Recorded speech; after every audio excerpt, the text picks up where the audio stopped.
Hello दोस्तों, नमस्कार। हमारे चैनल द एग्ज़ाम इन्फो में आपका बहुत बहुत स्वागत है। तो देखिए, ऑफिशियल रनिंग डेट आ चुकी है। आप लोग को पहले से पता चल चुका होगा, नहीं पता चल चुका है तो अभी आप लोग जान लीजिए कि ऑफिशियल रनिंग डेट आ चुकी है। देखिए, ऑफिशियल वेबसाइट पे अभी तो नहीं आई है, लेकिन जल्दी ही उम्मीद है कि 28 को DVPST जहाँ तक ख़त्म होता है फर्स्ट फेज का, तो तुरंत ही जो है ऑफिशियल वेबसाइट पे अपलोड कर दिया जाएगा एडमिट कार्ड के साथ में कि 4 मई से रनिंग है और किसकी रनिंग किस डेट को है। ठीक है, आपकी रनिंग जो है 4 मई से स्टार्ट है। न्यूज़पेपर ने निकाला था कि 5 मई से स्टार्ट होने की तैयारी में है, लेकिन भर्ती बोर्ड जो है और जल्दी कर दिया। उसने 4 मई से ही रनिंग स्टार्ट करवा देगा, मतलब 4 मई से रनिंग आपकी स्टार्ट हो जाएगी। तो आज हो गया है 25 तो ख़त्म हो गया, आज 26 अप्रैल हो चुका है। तो 26 आज हो चुका है। अभी बचे कितने दिन हैं? मुश्किल से 7 से 8 दिन।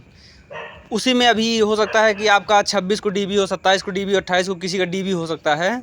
तो 1-2 दिन तो आपका DB में लग जाएगा। तो मतलब रनिंग के लिए आपको बहुत कम समय मिला हुआ है और रनिंग मतलब एकदम तगड़ा कर लीजिए। आप लोग रनिंग बना लीजिए। जो भी लोग का बन चुका है उनके लिए तो बहुत बढ़िया है, आप लोग एकदम बधाई के पात्र हैं। जिनका नहीं बना है वो भी आप रनिंग बनाने के बाद बधाई के पात्र आप भी बन जाएंगे। और दूसरी चीज़ सबसे इम्पॉर्टेंट जो लोग जानना चाह रहे हैं कि DVPST में आखिर कितने लोग अब्सेंट हुए और कितने ऐसे थे जो डिस्क्वालीफाइड कर दिए गए, कितना परसेंट जो है लोग बाहर हो गए। क्योंकि DVPST में जितने लोग बाहर होंगे उसके बाद फिर रनिंग में कितने लोग बाहर होंगे, तो इससे ये अंदाज़ा लगाया जा सकता है कि फाइनल कट ऑफ जो है कितना बढ़ेगा। ज़्यादातर लोग बाहर होंगे तो फाइनल कट ऑफ कम बढ़ेगा, अगर ज़्यादा से ज़्यादा लोग पास होंगे तो फाइनल कट ऑफ बहुत ज़्यादा ही बढ़ जाएगा।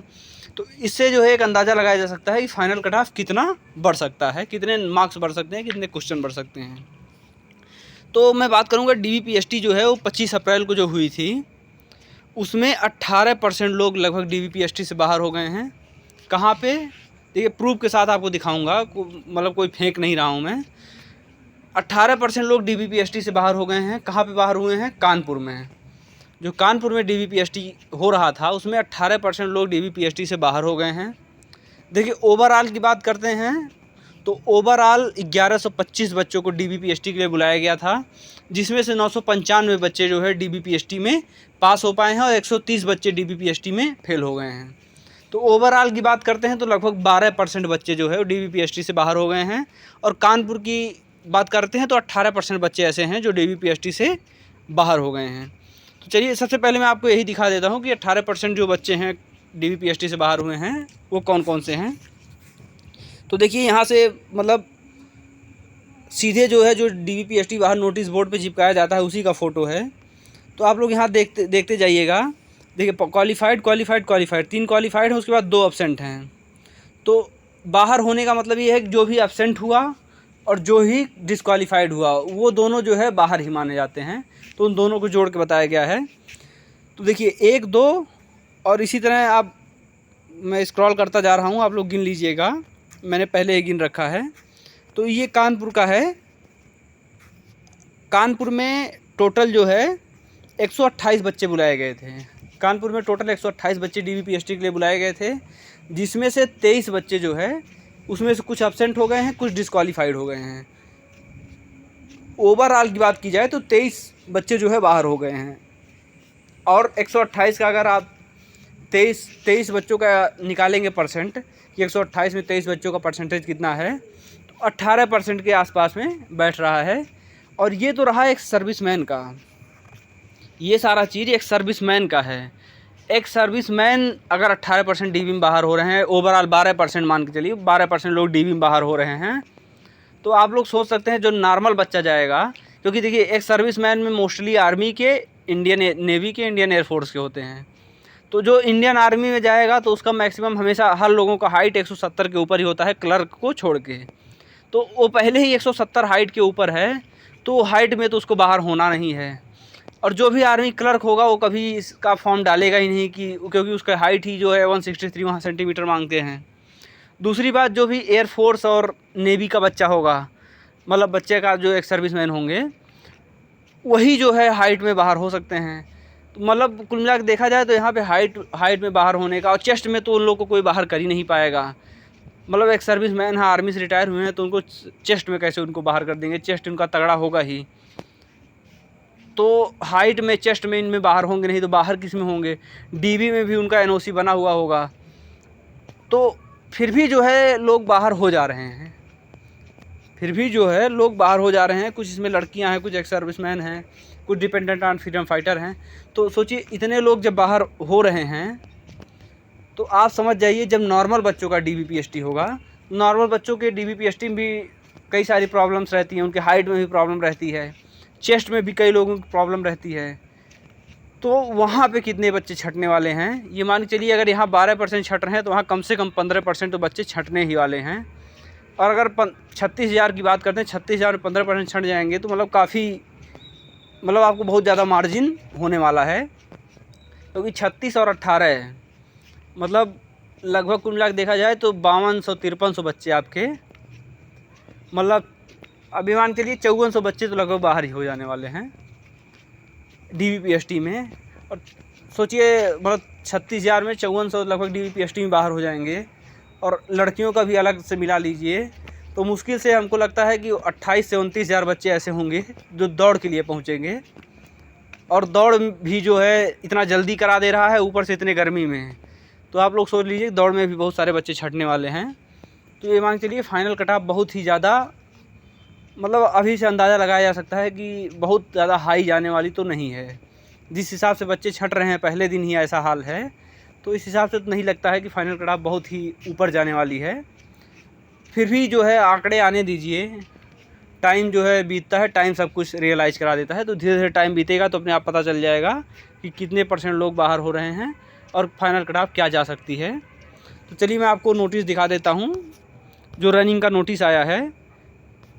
ऑफिशियल नहीं कह सकते अभी, ऑफिशियल वेबसाइट पे क्योंकि नहीं आया है, लेकिन ये मान के चलिए ये ऑफिशियल नोटिस ही है और बहुत ही जल्दी।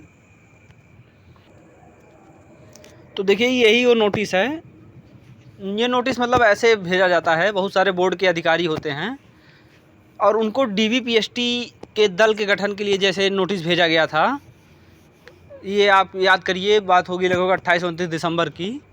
उस समय लग रहा था कि रनिंग DBPST, मतलब वो इन लोग का बोर्ड का इच्छा भी था कि DBPST 9-10 जनवरी से स्टार्ट करा दे लोग, लेकिन ऐसा फ़िलहाल कुछ हो नहीं पाया। तो ऐसे ही, लेकिन ये ज़रूर होगा क्योंकि ना अब चुनाव है ना कुछ, मतलब अब कोई भी ऐसा कुछ होने वाला है नहीं, तो ज़रूर होगा अब।